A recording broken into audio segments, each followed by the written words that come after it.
cómo fue para que puedan aplicarse los impuestos en el Paraguay.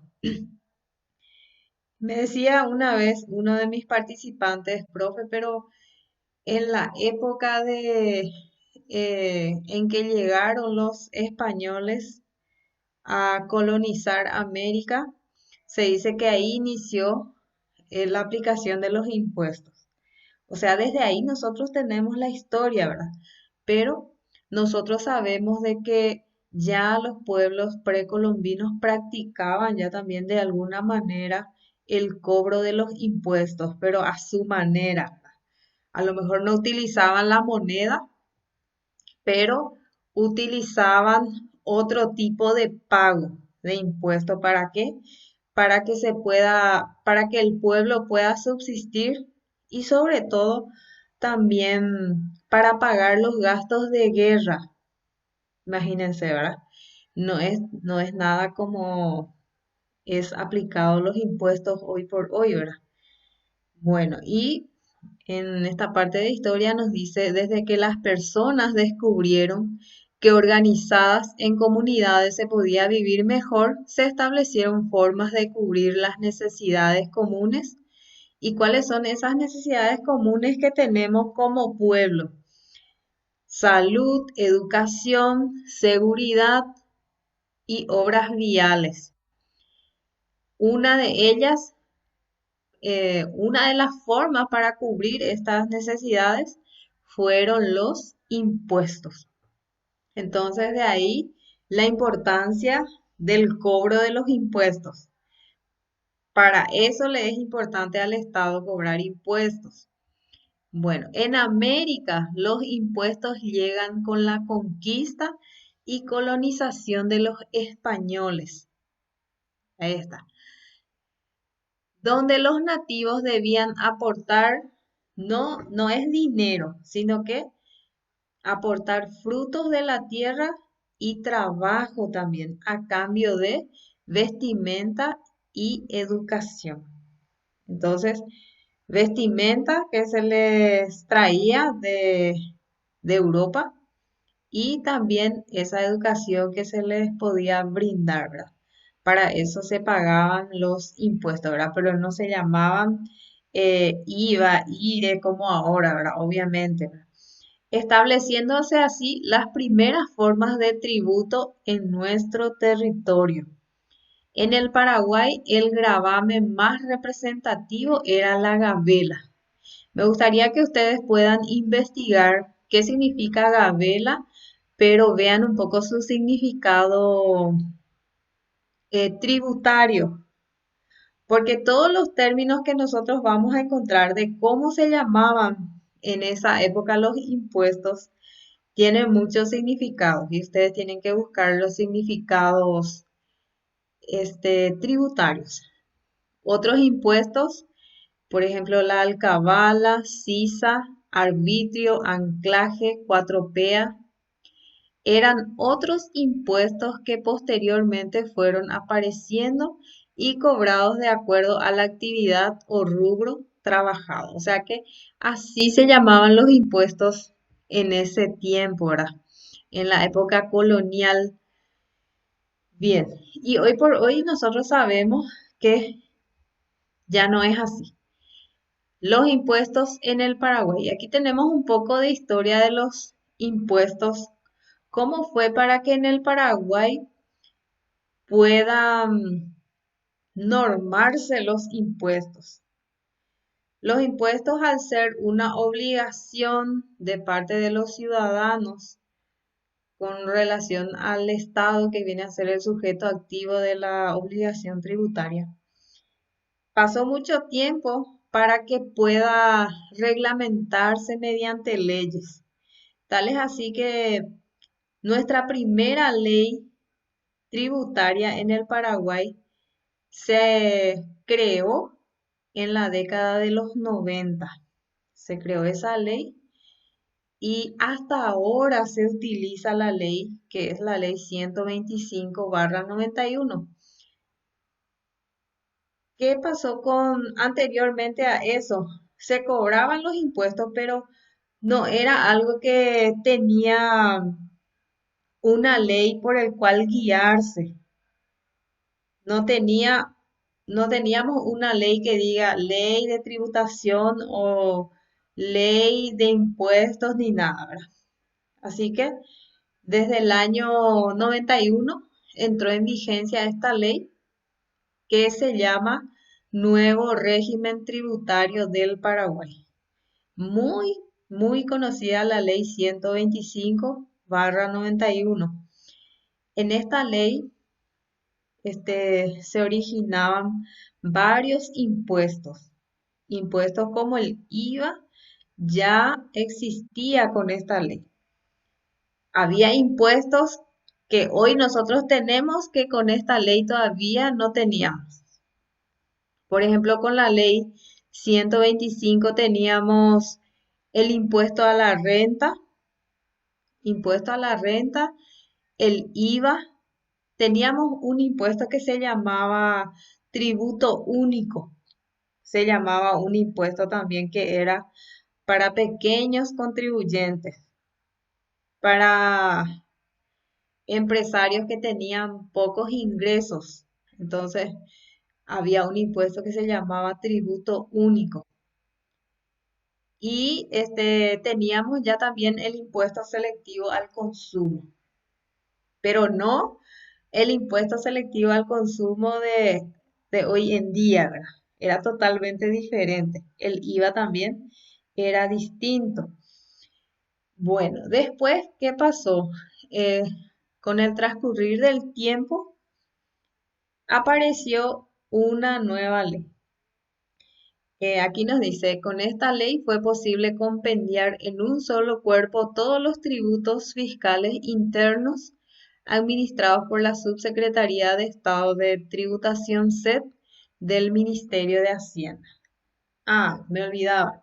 Otro impuesto que estaba dentro de esta ley 125 se llamaba IMAGRO, se llamaba el impuesto, IMAGRO, que grababa el impuesto inmobiliario sobre los terrenos. Bien, entonces, ¿qué pasó después? En el año 2004 tenemos la creación de una nueva ley. Entonces vamos a hacernos una línea de tiempo porque ustedes tienen que hacer una línea de tiempo en la tarea 2. Bueno, la segunda ley que aparece después. Ustedes si tienen calculadora o si pueden hacer mentalmente, si nosotros hacemos desde el año 2004, yo estoy haciendo en una calculadora, menos 1991, 13 años después, ¿verdad? Después del año 91, 13 años después, se crea una nueva ley que es la ley 2421/04 y esta ley de tributación se llama de reordenamiento administrativo y adecuación fiscal. Y estas son sus siglas, que complementa y modifica la ley 125/91, continuando con el proceso de reordenamiento de la administración tributaria del país. Un momentito que alguien quiere unirse. Bien. ¿Qué pasaba con la aparición de la ley 2421? Aparecieron más impuestos y había impuestos que se llamaron de otra forma y se modificaron los hechos generadores. El impuesto a la renta se dividió, el tributo único se cambió de nombre, el IVA ya tenía tres tipos de IVA, ya teníamos con la ley 2421. Por ejemplo, el impuesto a la renta eh, existía, pero ya se llamaba de otra manera, se llamaba IRASIS cuando era para grandes empresas se llamaba IRASIS el impuesto. Seguramente si entre ustedes hubo personas que durante ese periodo, después del año 2004, seguramente ya tuvieron la oportunidad de ver un poco esta ley 2421. Yo de mi parte tuve la posibilidad de que pude estudiar todas las leyes que fueron apareciendo, porque la ley 125/91 estaba todavía vigente cuando yo estaba estudiando en el colegio, cuando yo era estudiante del colegio. Después, cuando yo estudié en la facultad y cuando ya estaba más o menos en el cuarto año, aparecía la ley 2421/04. Y era todo un suceso en la facultad, como nuestros profes nos explicaban cuáles iban a ser las modificaciones y los complementos que iba a tener la ley 125/91. El tributo único se iba a cambiar de nombre. El tributo único de esta ley 125 iba a cambiar de nombre, iba a llamarse Impuesto a la Renta del Pequeño Contribuyente, IRPC, ¿verdad? IRPC se iba a llamar. Aparecía también este, el IVA que ya tenía varias formas de liquidar. Había IVA mensual, IVA semestral, IVA anual también había. Entonces, fueron apareciendo nuevos impuestos, algunos cambiaron de nombre, ¿verdad? Y el nuevo impuesto que aparecía con la ley 2421 era el impuesto a la renta personal. Impuesto a la renta personal. Pero ¿qué pasaba con el impuesto a la renta personal?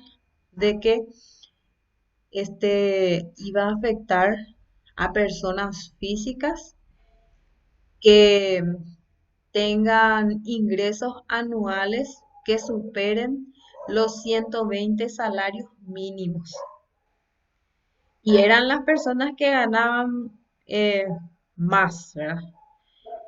Sobre todo iba a afectar a los que tenían altos cargos, a los parlamentarios, ¿verdad? Todos los que tienen, digamos, sueldos eh, muy superiores al sueldo mínimo, ¿entienden? Entonces, estas personas que iban a ser afectadas por el IRP se rehusaron a que entre en vigencia el IRP. Tal es así que el IRP tuvo muchísima repercusión antes de entrar en vigencia. Recién en el año 2012 el IRP pudo aplicarse. Imagínense, ya se creó en el año 2004 un impuesto, ahora que es el IRP, pero después, a partir del 2012 recién se empezó a implementar porque principalmente nosotros sabemos que las leyes se estudian y se aprueban dentro del Congreso.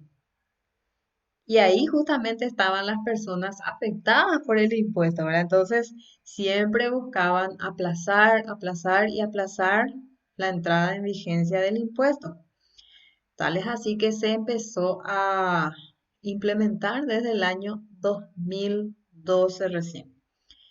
Bueno, después, ¿qué pasó? Este ya es la segunda ley. Primero ya teníamos la ley 125, después la ley 2421 que aparece en el año 2004 y después tenemos otra ley que aparece en el año 2013 pero solamente hace referencia a dos impuestos, no es que modifica a la ley 2421 ni a la ley 125.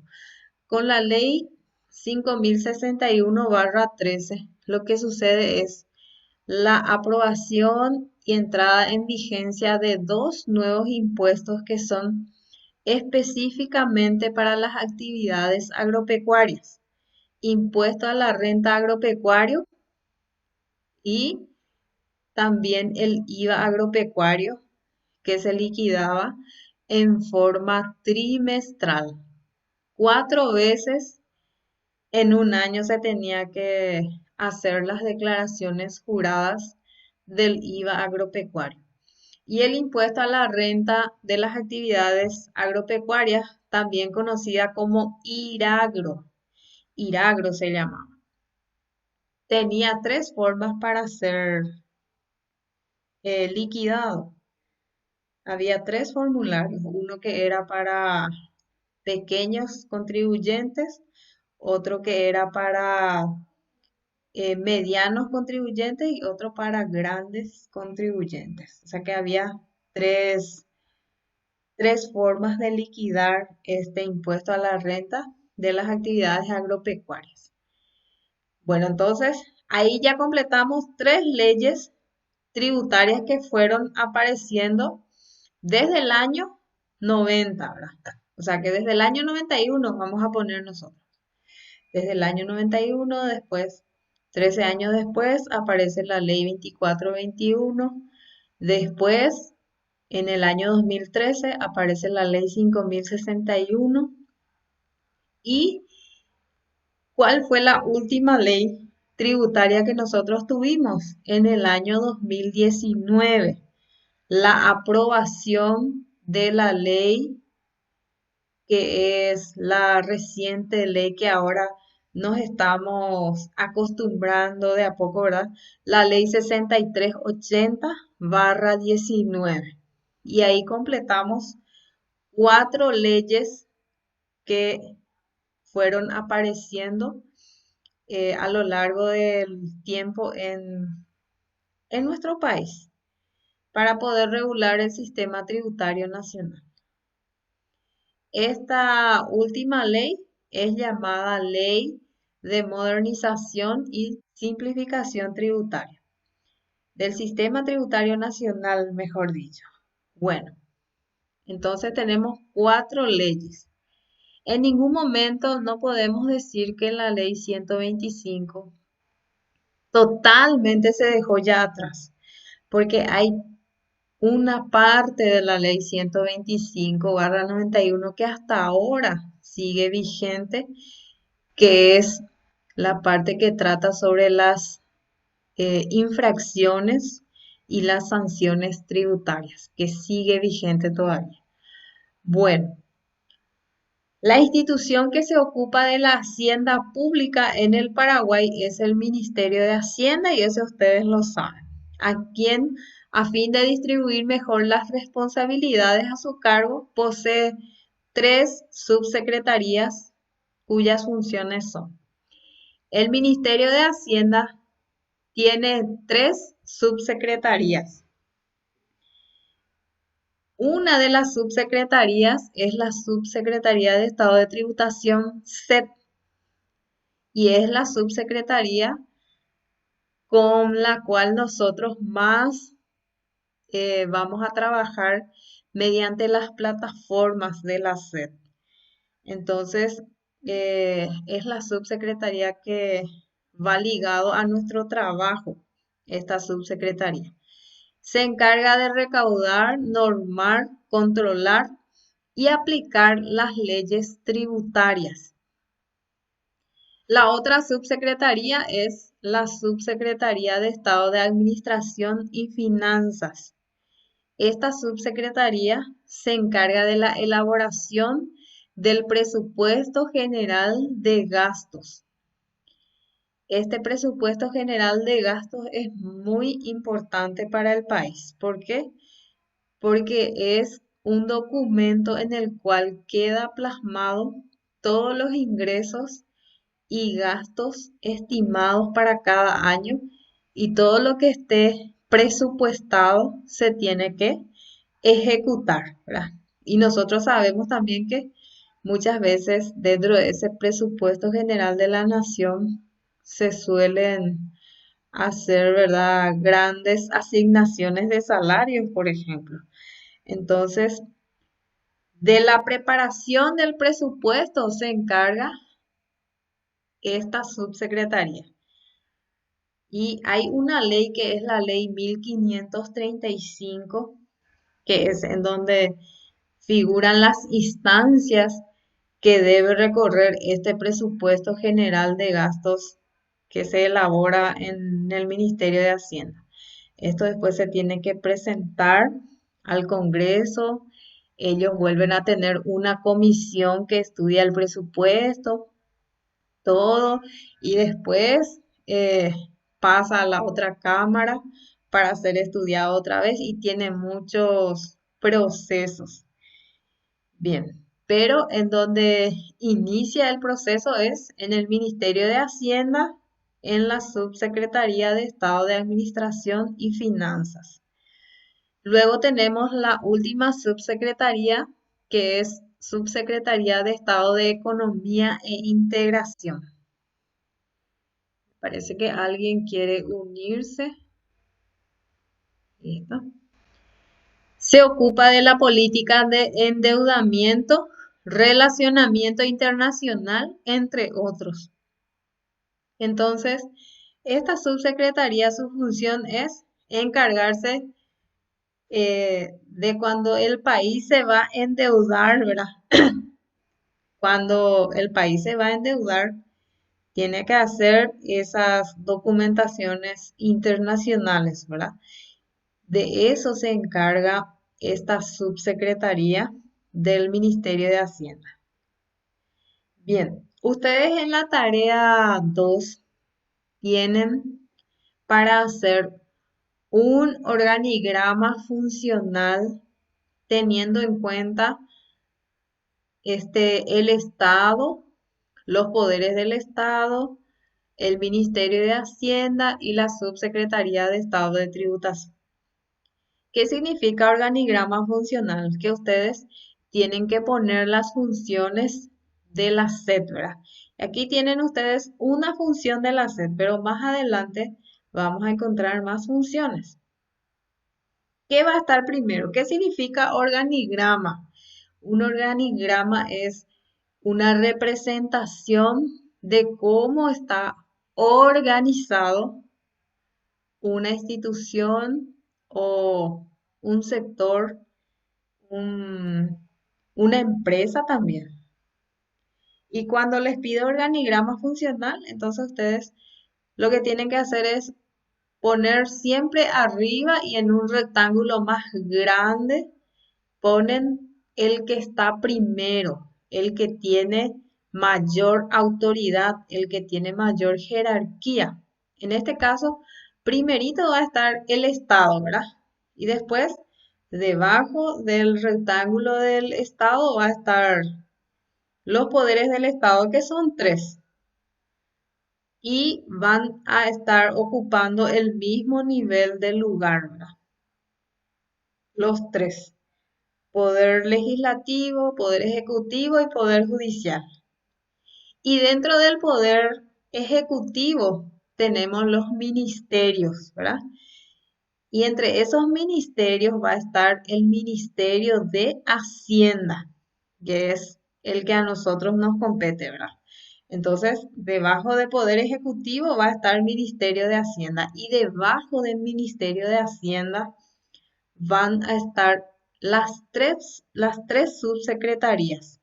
Y yo les pido a ustedes que pongan las funciones de la primera subsecretaría, que es la SET, que es la subsecretaría con el cual nosotros más está ligado nuestro trabajo. Aquí tienen más funciones de la subsecretaría de Estado de Tributación. Después vamos a continuar. Aquí tenemos una imagen que nos dice aquí, los impuestos en el Paraguay y tenemos una imagen. Voy a disminuir un poquito más esta imagen para ver si ahí no se ve mejor. ¿Ven? Este señor que tiene, el señor tiene un sombrero, está construyendo, nos da la impresión de que es un albañil, un constructor, ¿verdad? Tiene ladrillos, tiene mezcla, ¿verdad? Y está construyendo. Por el sombrero del Señor nos dice Estado, ¿verdad? O sea que el Señor va a ser el Estado. Y tenemos después por los ladrillos, nos dice salud, caminos, seguridad, educación, ¿verdad? Y acá por el balde, de donde está utilizando la mezcla, dice impuestos. ¿Cómo podemos interpretar esta imagen, ¿verdad? Y les pregunto a ustedes, ¿qué es lo que está construyendo este señor? ¿Qué les parece? ¿Qué forma tiene lo que está construyendo este señor? A ver, ¿quién quiere participar?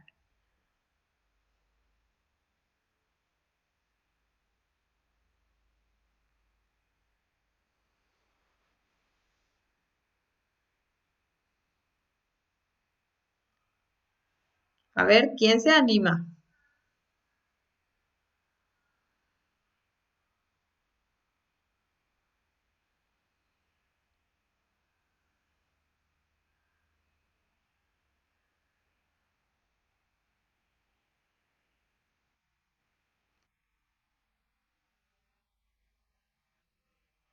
Está construyendo. ¿Por qué decís el país, Carlos? Ahí está, muy bien, excelente. Muy bien, así como dice Carlos, está, está construyendo de esos ladrillos, pareciera que está construyendo el mapa del Paraguay, ¿verdad? Muy bien. Y eso es lo que el Estado debería de buscar, ¿verdad? Construir un bienestar nacional con el cobro de nuestros impuestos, ¿verdad? Eso es lo que se desea. Para eso se cobran los impuestos. Los impuestos no son la única forma en que pueda subsistir el Estado paraguayo al menos. Tiene otras formas de ingresos, por ejemplo, el cobro de los royalties. Entonces, pero el ingreso más importante para el Estado proviene de los impuestos, ¿sí? Y para eso se cobran los impuestos. De ahí a que se cumpla o no esa finalidad, ya es otra historia, ¿verdad? Pero en las leyes se establece de que se cobran los impuestos. ¿Para qué? Para buscar el bienestar de los ciudadanos en cuanto a estos bienes públicos. Se llaman bienes públicos a la salud, la educación, los caminos, ¿verdad? Todo eso. Bueno, y después tenemos el concepto de impuesto. El impuesto es una contribución en dinero que las personas contribuyentes entregan al Estado cumpliendo lo que establecen las leyes. Los impuestos son la principal fuente de ingresos en el Paraguay. Entonces, hoy por hoy ya es una contribución en dinero, pero ustedes veían en la primera parte cómo era, ¿verdad? La contribución era eh, digamos, en forma de frutos de la tierra y también trabajo por parte de los nativos. Pero hoy por hoy nosotros sabemos que es una contribución en dinero eh, que es prestada por los contribuyentes. Ese dinero lo entregan al Estado cumpliendo lo que establecen las leyes. ¿Por qué? Porque veíamos cómo fueron surgiendo las leyes tributarias. Y una ley fue creada y aprobada para ser cumplida. Y si nosotros somos contribuyentes de un impuesto por haber realizado un hecho generador de algún impuesto, entonces somos llamados a ser contribuyentes y tenemos que inscribirnos en el RUT. Los impuestos son la principal fuente de ingresos del Paraguay. No es la única fuente, pero es la fuente principal para el Estado, para poder generar ingresos. Bien, y luego nos dice, ¿verdad? ¿Para qué sirve? Es lo que nos decía el compañero. A través del dinero que obtiene el Estado, puede contar con recursos para poder brindar a todos sus habitantes servicios como salud, educación, vivienda, seguridad, obras de infraestructura, etcétera. Entonces, eso es lo que con esa finalidad se cobran realmente los impuestos, ¿sí? Pero, como les decía, de ahí a la realidad ya es otra historia. Bueno, el dinero de los impuestos se utiliza para solventar el presupuesto general de gastos de la nación. Con el aporte de los contribuyentes se pagan los insumos en los hospitales, el salario de los médicos, de los maestros, la construcción de escuelas, carreteras, caminos y todos aquellos gastos necesarios para satisfacer las necesidades de los que viven en el Paraguay. ¿Quiénes deben pagar impuestos? Nosotros tenemos dos formas de pagar impuestos. Uno que va a ser en forma directa y otro va a ser en forma indirecta, dependiendo de qué tipo de impuesto es. Bueno, en forma directa pagamos impuestos cuando nos inscribimos en el RUT porque nos afecta un impuesto. Supongamos el compañero, uno de los compañeros, creo que el que habló fue Carlos. Supongamos que Carlos se dedica a la compra-venta. Él tiene una despensa. Entonces, él tiene que tener RUT. ¿Y qué impuesto le va a afectar? Y probablemente le pueda afectar el IRR simple. Entonces ahí él va a estar tributando por un impuesto directo. ¿Por qué? Porque él se va a inscribir en el RUT y va a llegar el momento en que tiene que hacer su declaración de cuánto tuvo de ingresos en un año y de acuerdo a eso va a pagar su impuesto. Entonces es algo directo. Pero hay otra forma de pagar impuestos que es de la forma indirecta. Indirecto se dice ¿por qué? Porque no hay necesidad de que nosotros que tengamos RUT para poder pagar el impuesto. Sin tener RUT, yo puedo estar pagando un impuesto. En el caso de los impuestos como el IVA y el impuesto selectivo al consumo, cada vez que nosotros realizamos compras de cualquier lugar, por ejemplo en el supermercado, en una tienda, en la librería, este, en cualquier lugar o digamos compramos cualquier cosa que esté grabado por este impuesto, principalmente por el IVA. Nosotros ya estamos pagando ese impuesto en forma indirecta. ¿Por qué? Porque el precio de las cosas que nosotros compramos va a tener IVA incluido si es que está afectado por el impuesto. Por eso es que el impuesto vamos a encontrar de dos formas, el directo y el indirecto también. ¿Por qué es importante exigir comprobantes? Cuando nosotros compramos bienes o cuando pagamos por algún servicio, tenemos que tener un comprobante para poder reclamar después si es que tiene alguna falla.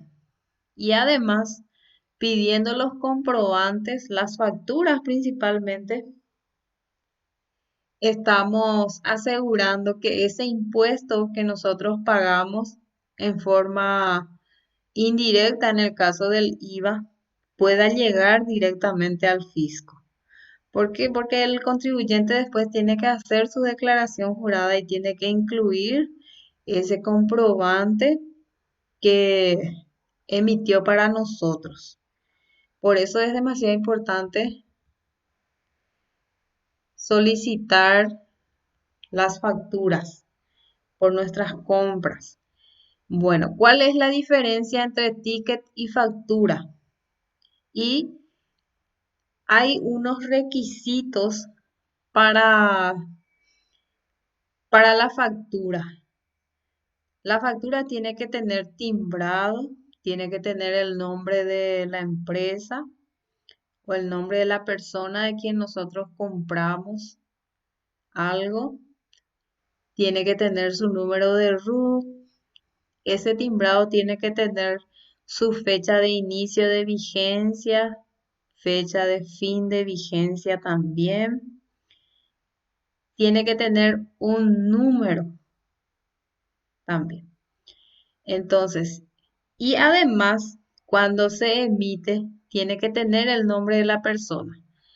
Supongamos Carlos es el dueño de la despensa y él este, va a emitir su comprobante y la persona que le pide le va a dar su nombre y su número de RUT, ¿verdad?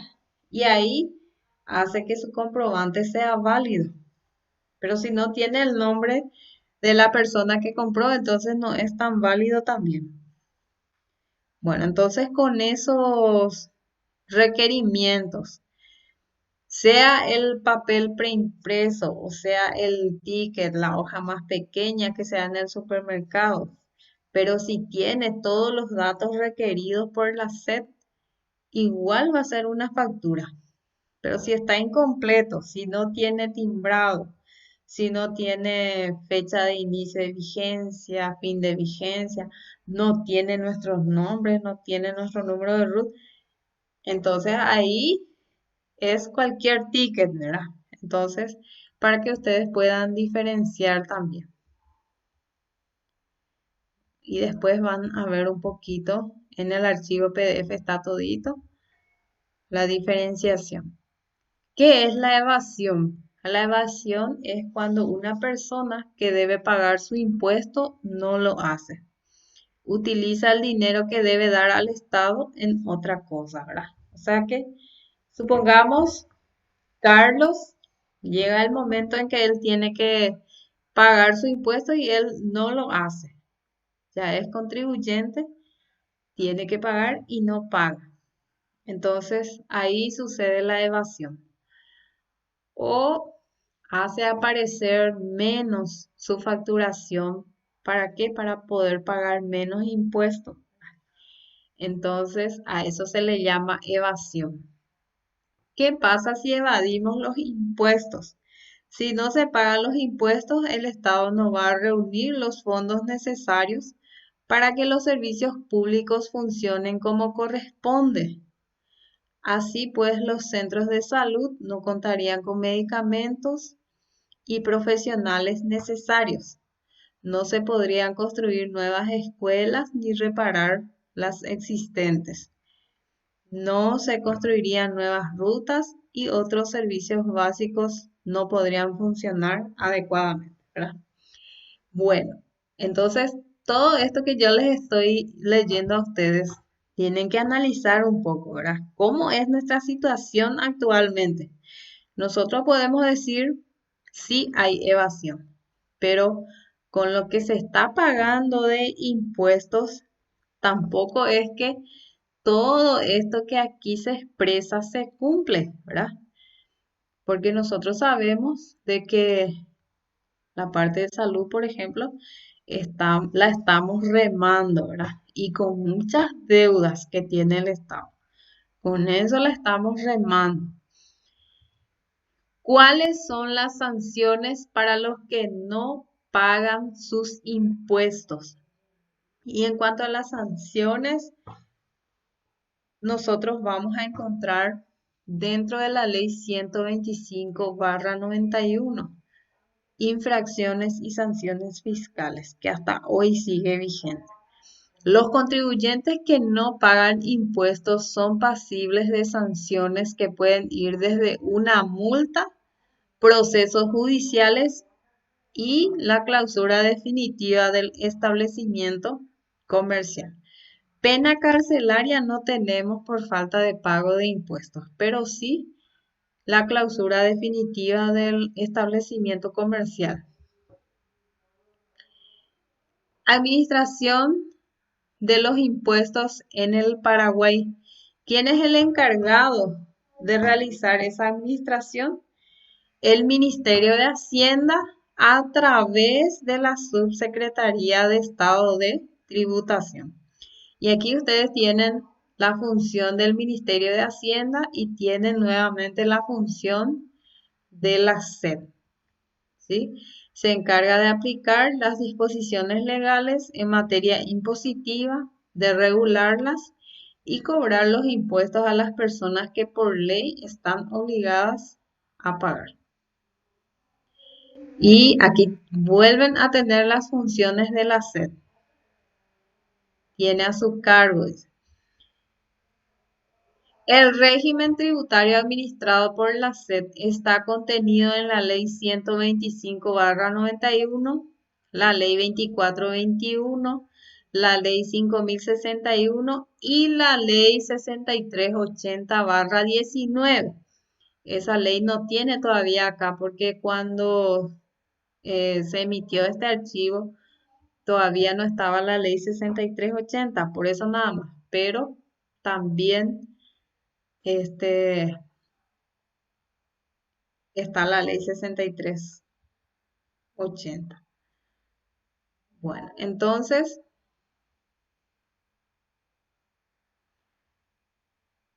aquí está la ley 6380/2019, que se llama Ley de Modernización y Simplificación del Sistema Tributario, que es la ley más nueva del sistema tributario nacional. Y vamos a ver cuáles son las diferencias que tenemos hoy por hoy después de la aprobación de la ley 6380. Bueno, hasta el año 2019, ¿qué leyes estaban vigentes? La ley 2421 y la ley 5061. Entonces, hasta el año 2019 teníamos estos impuestos, teníamos el IRASIS, teníamos el IRAGRO, si me permiten un momentito.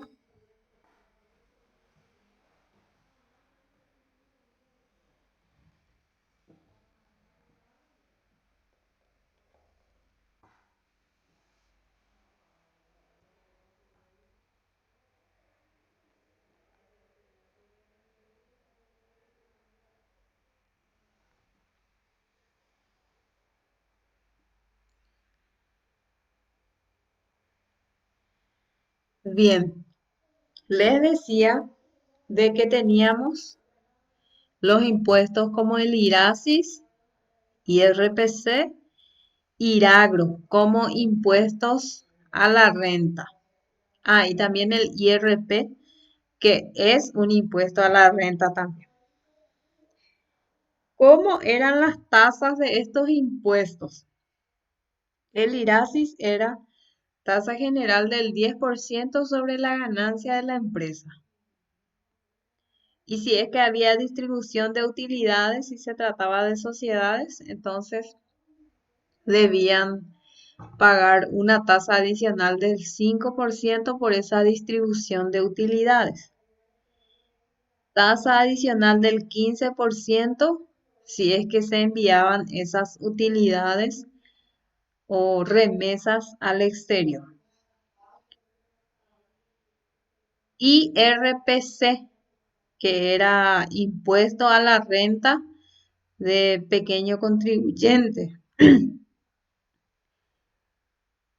que era para empresas unipersonales cuyo capital no superaba los 500 millones de guaraníes. La tasa era del 10% sobre la ganancia. Este, y el IRAGRO teníamos en tres modalidades. Estaba el régimen contable con la tasa del 10% sobre la ganancia, todo en un ejercicio fiscal. Régimen del mediano contribuyente hasta 1.000 millones de capital, tasa del 10% sobre la ganancia también. Y el IRAGRO, régimen pequeño contribuyente rural, con la tasa del 10% sobre la ganancia también. Y por último, teníamos hasta el 2019 el IRP con rentas del trabajo con tasas del 10 y 8%.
Disculpen la interrupción, estoy con mi tos y cuando hablo demasiado ya me ataca ya mi tos. Bueno, les decía, el IRP hasta el año 2019 tenía tasas del 8 y del 10%. ¿Y cómo se sabía si correspondía a la tasa del 8%?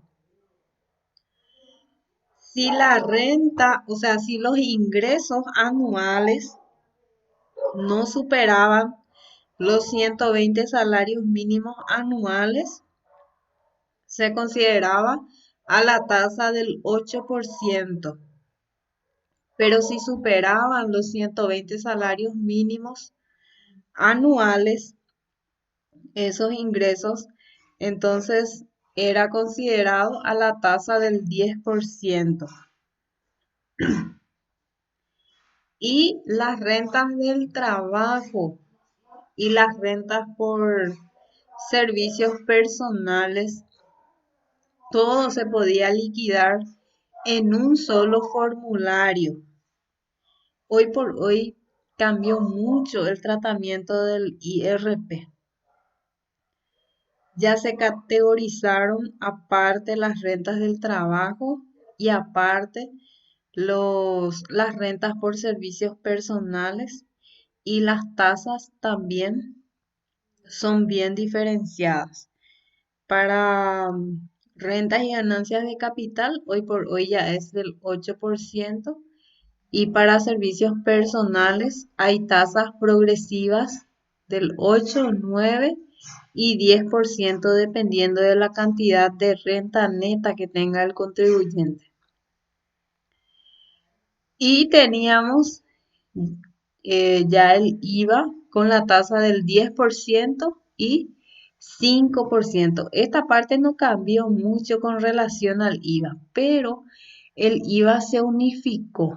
Recuerdan que teníamos IVA para liquidar de distintos periodos o con distintas frecuencias.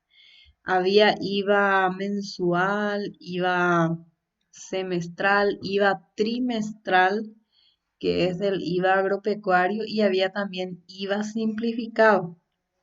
Entonces, lo que sucedió después, a partir del año 2020, fue que se unificó el IVA. Entonces, hasta el año 2019 todo esto estaba vigente. Impuesto selectivo al consumo con tasas de hasta el 50% estaban vigentes hasta el año 2019. Bueno, en noviembre del año 2019 se aprueba la ley 6380, pero entra en vigencia a partir del año 2020. Así que todos estos impuestos estaban todavía vigentes hasta el 31 de diciembre del 2019. A partir de enero del 2020, sí, ya entró totalmente en vigencia la ley 6380/19 y el IRASIS, IRPC, IRAGRO se convirtieron en un solo impuesto, que es el impuesto a la renta empresarial IRE. Tenemos el IRE en sus tres formas: régimen general, régimen simplificado o IRE simple y el IRE re simple. Entonces, tenemos esa clasificación de acuerdo también a los ingresos totales en un año por parte de los contribuyentes. Entonces, así tenemos los ingresos para los que son del IRE re simple. Los ingresos desde un guaraní hasta 80 millones de guaraníes van a corresponder al IRE re simple. Los que superen 80 millones de guaraníes y no, o sea que van hasta 2.000 millones de guaraníes anuales, van a corresponder a la categoría del IRE simple.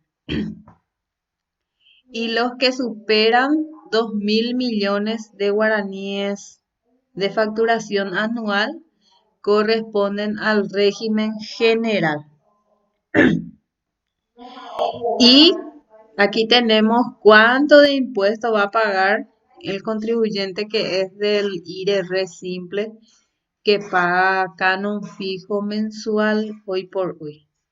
Entonces, cambió totalmente para el IRE general y el IRE simple. Tenemos tasas del 10%, pero para el IRE re simple tenemos canon fijo mensual.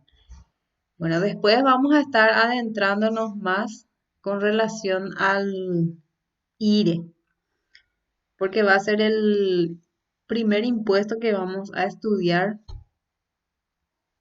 en el curso de gestión contable. Bueno, después tenemos otro impuesto que es el IDU, impuesto a los dividendos y utilidades, con tasas del 8 y 15%, dependiendo si los contribuyentes son residentes o no residentes en el país. El impuesto a la renta personal, aquí están ya las categorías: rentas de ganancias de capital al 8% de su tasa, y cuando es derivada de la prestación de servicios personales tenemos las tasas del 8, 9 y 10%, y esas son las tasas progresivas del impuesto a la renta personal. El impuesto a la renta personal que tuvo muchas modificaciones con la ley 6380 también. Y tenemos este nuevo impuesto a la renta que es el impuesto a los no residentes con tasa del 15%. Y vamos a ver los casos. Después también en qué casos afecta a las personas el impuesto a los no residentes. Después tenemos el IVA. El IVA que continúa con su tasa del 10 y 5%. Pero el IVA ya se unificó. Hasta el año 2019 teníamos 4 formas de liquidar el IVA, pero con la ley 6380/19 se unificó el IVA. Solamente ya tenemos el IVA general que se liquida en forma mensual. Impuesto selectivo al consumo, que tiene tasas de hasta el 50%, sobre todo para combustibles y derivados del petróleo, que tiene mayor tasa de impuesto. Entonces, y hay también nuevos productos que antes con la anterior ley no estaban afectados por el impuesto selectivo al consumo. Hoy por hoy sí ya están afectados por este impuesto. Bueno, entonces, con relación a nociones de educación tributaria, este es el primer archivo. Después ustedes, ahora voy a compartir con ustedes otro archivo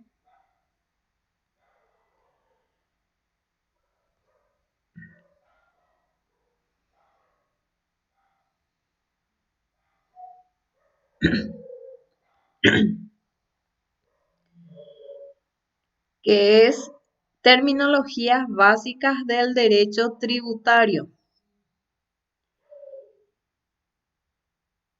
¿Para qué sirven las terminologías básicas del derecho tributario? Nosotros necesitamos saber algunos conceptos que vamos a encontrar dentro de la ley cuando estudiemos acerca de cada impuesto, cuando estudiemos, vamos a encontrar términos que a lo mejor no son de nuestro uso cotidiano y no vamos a saber su significado. Entonces, por eso tienen ustedes este archivo de terminologías tributarias para que ustedes puedan saber algunos significados y que les sea más fácil la interpretación de la ley. En este caso, la ley de modernización y simplificación tributaria es lo que más nosotros vamos a utilizar. Primero, nos dice que es derecho tributario. Es el conjunto de normas y principios del derecho que atañe a los tributos.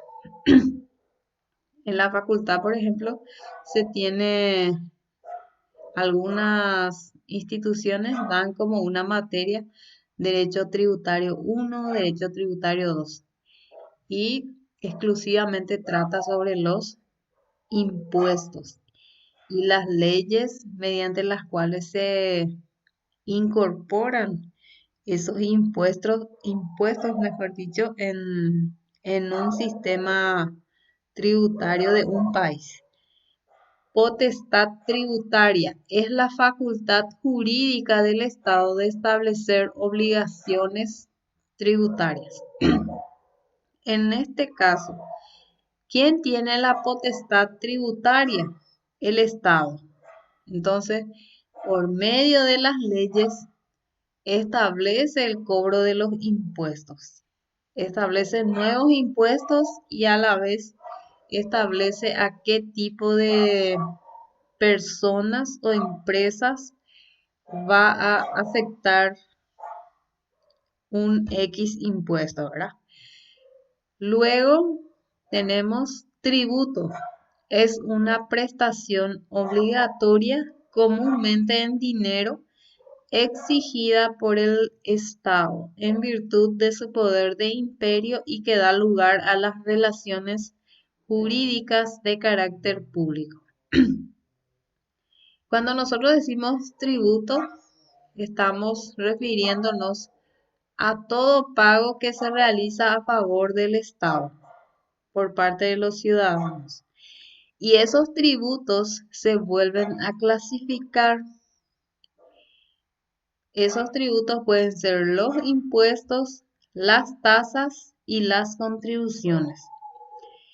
Impuesto es una obligación legal y pecuniaria debida por un particular al Estado con el fin de satisfacer las necesidades económicas, pero sin que el contribuyente reciba algo en forma directa a cambio del pago realizado. Ejemplo, el pago del IRE, ¿verdad?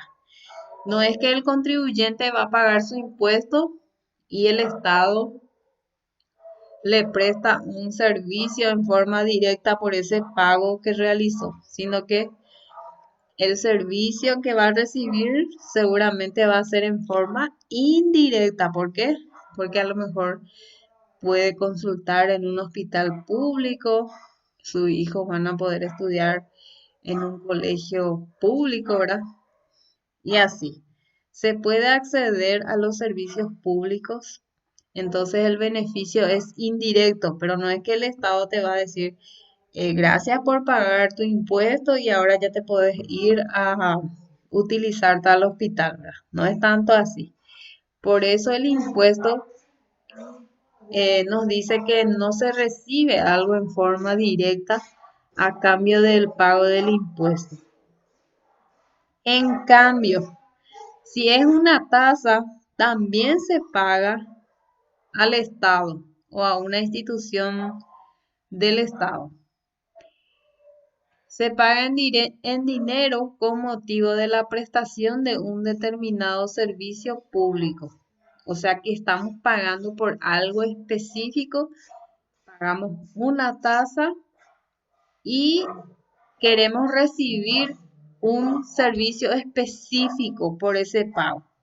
Y ejemplo dice tasa de recolección de basura. O sea que estamos haciendo un pago, por ejemplo, a la municipalidad y específicamente queremos recibir el servicio de recolección de basura. Si no pagamos la tasa, entonces no recibimos ese servicio. Entonces, esa es la diferencia entre tasas e impuestos. Contribuciones son tributos exigidos por el Estado en razón de la ejecución de una obra pública. Y ejemplo tenemos el pago del peaje. Cuando nosotros pagamos peaje, estamos pagando para que el Estado específicamente pueda mantener en buen estado los caminos, las vías. Entonces, específicamente ese pago lo realizamos para que se ejecute esa obra. Entonces, esa es la diferencia entre impuestos y contribuciones. Otra forma de contribución es el servicio social. Cuando nosotros trabajamos en forma dependiente y de nuestro sueldo se descuenta para IPS, se paga una contribución social también. Y específicamente para qué pagamos esa contribución social, para que podamos tener una jubilación, para que podamos tener un seguro médico, para que podamos tener medicamentos y otros servicios. Entonces, esa diferencia también hay con relación a impuestos y contribuciones. Bien, después nos dice obligación tributaria. La obligación tributaria es el vínculo que se establece por ley entre un acreedor, que es el Estado, y el deudor tributario, que son las personas físicas o jurídicas, cuyo objetivo es el cumplimiento de la prestación tributaria. Entonces, a eso se le llama obligación tributaria, que es el compromiso que tienen las personas con relación al Estado en cuanto al pago de sus tributos. Sujeto activo. Dentro de esa obligación tributaria vamos a tener un sujeto activo, que es el Estado, que es el acreedor, y un sujeto pasivo, que es el deudor tributario. En este caso, el sujeto pasivo es el contribuyente. ¿Por qué se llama activo el Estado? Porque es el que recibe el dinero. Y sujeto pasivo es el contribuyente, porque es el que da el dinero por el pago de sus impuestos. Otro término que vamos a encontrar en la ley, hecho imponible, o más bien podemos encontrar hecho generador.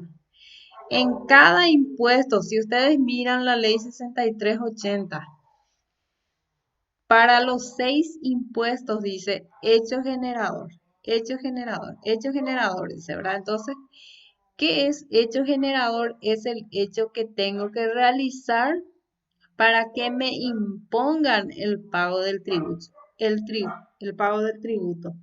Entonces, ¿qué actividad económica debo realizar para que pueda ser contribuyente? Otro término, nacimiento de la obligación tributaria. Entonces, dentro de la ley también van a encontrar siempre, de cada impuesto van a encontrar nacimiento de la obligación tributaria del IRE, por ejemplo. Nacimiento de la obligación tributaria del IVA. De cada impuesto van a encontrar. ¿Qué significa nacimiento de la obligación tributaria? Nos dice, la obligación tributaria nace cuando se realiza el hecho previsto en la ley como hecho generador del impuesto. ¿Desde qué momento estoy obligado? Base imponible. ¿Qué significa base imponible? Es el monto que yo necesito saber de dónde voy a obtener el monto que voy a multiplicar por la tasa del impuesto. Por ejemplo, yo les digo a ustedes, la tasa del IRE general es 10%. Y ustedes quieren saber cuál va a ser el monto que yo voy a utilizar para poder, con qué número voy a multiplicar ese 10% para saber el impuesto a pagar. Entonces, a eso se le llama base imponible. El monto que hay que usar para poder multiplicar con esa tasa, que es el 10%, es lo que constituye base imponible. Y cada impuesto tiene su base imponible. Cada impuesto.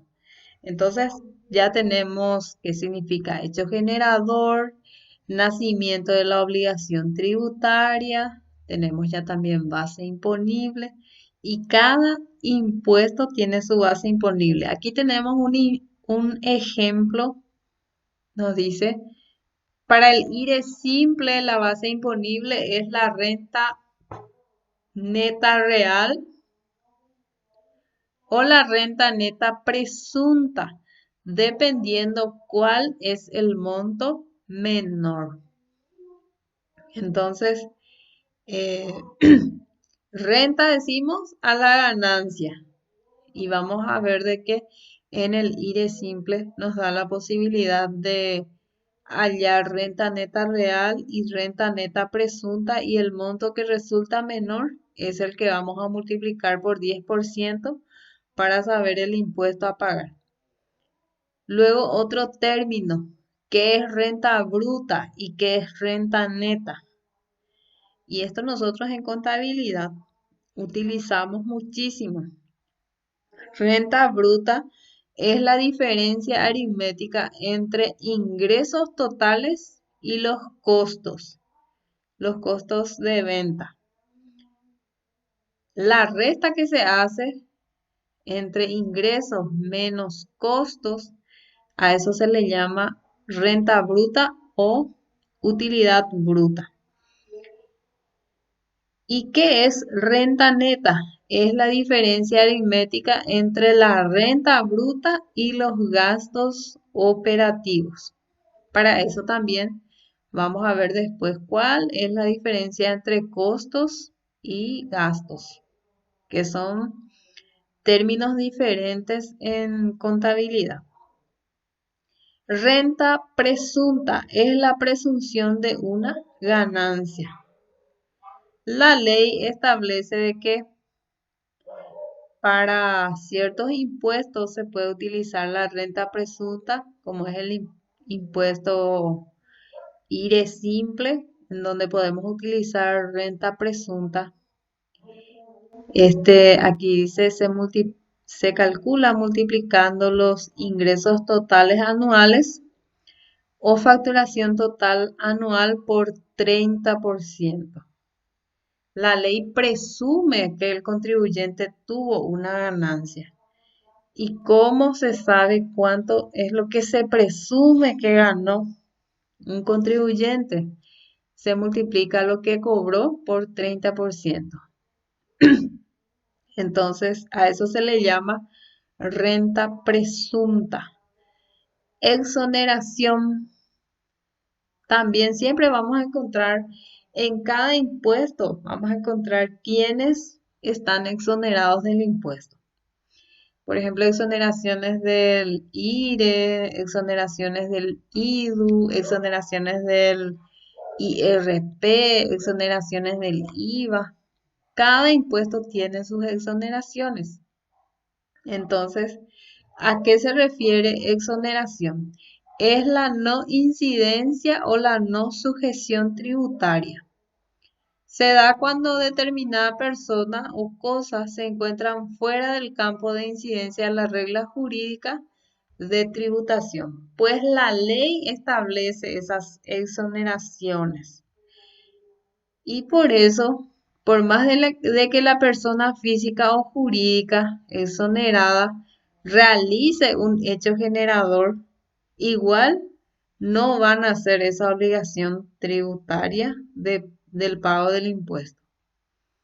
Declaración, liquidación, pago. Son términos que son muy parecidos, pero que no son iguales. De hecho, me gustaría que ustedes puedan leer bien los conceptos de declaración, liquidación y pago. Declaración es cuando el contribuyente manifiesta las informaciones que le solicita la SED por medio de los formularios electrónicos. Así se hace la declaración. Por ejemplo, decimos cuánto tuvimos de venta en cierto mes, cuánto tuvimos de compras en cierto mes. Entonces, ahí estamos realizando una declaración. ¿Y qué significa liquidar? Liquidar ya es el acto de saber, después de declarar los montos, el acto de liquidar ya es hacer como la multiplicación de la tasa del impuesto, o ya es, en el caso del IVA, por ejemplo, ya es la resta entre el IVA débito fiscal menos el IVA crédito fiscal. A eso se le llama liquidar. Ya es ese acto de saber cuánto va a pagar la persona de impuesto. Después de declarar, entonces sucede la liquidación. Esa liquidación también se da en los formularios digitales y en los formularios ya se calcula esa liquidación en forma automática. El pago es otra cosa. Pago ya es el acto posterior de realizar esa contraprestación a favor del Estado. En la liquidación, el contribuyente ya sabe cuánto va a pagar de impuestos. Por ejemplo, 100.000. Entonces, eso lo sabe mediante la liquidación. El pago se realiza en otro momento, ¿verdad? A través de la boleta de pago. Aquí nos dice se realiza en las bocas de cobranzas habilitadas o mediante transferencias desde las cuentas bancarias, que son los pagos electrónicos. ¿Qué significa RUT? Es la identidad del contribuyente en la base de datos de la SED. Es la cédula tributaria. Para las personas físicas se utiliza su número de cédula y se le asigna también un dígito verificador. Y para las personas jurídicas, el número y el dígito verificador es proporcionado por la SED. Otro término que vamos a encontrar siempre es el calendario perpetuo. ¿Qué significa calendario perpetuo? Es un calendario que se utiliza para verificar los vencimientos de los impuestos. El cuándo se tiene que declarar, cuándo se tiene que pagar el impuesto, cuándo se tiene que presentar las declaraciones informativas. Las declaraciones juradas tienen un plazo para ser presentados. Así como nosotros trabajamos en el Classroom, y yo sé que algunos ya están trabajando en el ámbito contable, algunos ya se están desempeñando como auxiliares contables, otros capaz ya son luego contadores y entonces ya saben de qué se trata el calendario perpetuo. Es el que determina el cuándo se tienen, hasta cuánto tiempo se tiene, hasta qué fecha tenemos tiempo para realizar algo. Por ejemplo, en el Classroom, yo les digo a ustedes, la tarea 1 se va a tener plazo de entrega hasta hoy, hasta las 15:59. Es un plazo, ¿verdad? Y así también es el calendario perpetuo de la SED. Es el que establece los plazos para poder presentar las declaraciones juradas y para poder realizar los pagos también. Entonces, en el calendario perpetuo nos dice, se utiliza para verificar los vencimientos de los impuestos, para declararlos, liquidarlos y pagarlos a tiempo. Para determinar el vencimiento, en todos los casos se atenderá a la terminación del RUT y no el dígito verificado. Y tenemos un ejemplo. Un ejemplo nos dice, en caso de que el RUT sea 5.003.003-8. Esta primera parte es, sería de una persona física porque este es un número de cédula. Y lo que está después del guión viene a ser el dígito verificador, que es el 8, ¿verdad? ¿Qué me dice sobre el calendario perpetuo? De que siempre se va a tener en cuenta este último número que está antes del guión, es la terminación del RUT. Su terminación de RUT será 3, dice. Entonces, el calendario perpetuo nos dice, nos da la terminación del RUT desde el 0 hasta el 9. Y de acuerdo a esa terminación de RUT tenemos fechas de vencimiento en el mes que determina la ley. Por ejemplo, si la terminación de RUT es 0, va a vencer el 7. Por ejemplo, si se trata del IVA, entonces si el contribuyente tiene terminación cero, el 7 de cada mes hasta ese día tiene plazo para declarar su IVA sin multa. Puede declarar después, pero va a tener multa por presentar la declaración jurada con posterioridad a la fecha. Entonces, por eso es demasiado importante el calendario perpetuo. Terminación uno tiene tiempo hasta el 9. Terminación 2 tiene tiempo hasta el 11. Terminación 3 tiene tiempo hasta el 13. Y así sucesivamente. Y desde el 0, el día de vencimiento es 7. Y después va subiendo de 2 en 2 las fechas. Desde el 7 hasta el 25 del mes que corresponde, ¿verdad?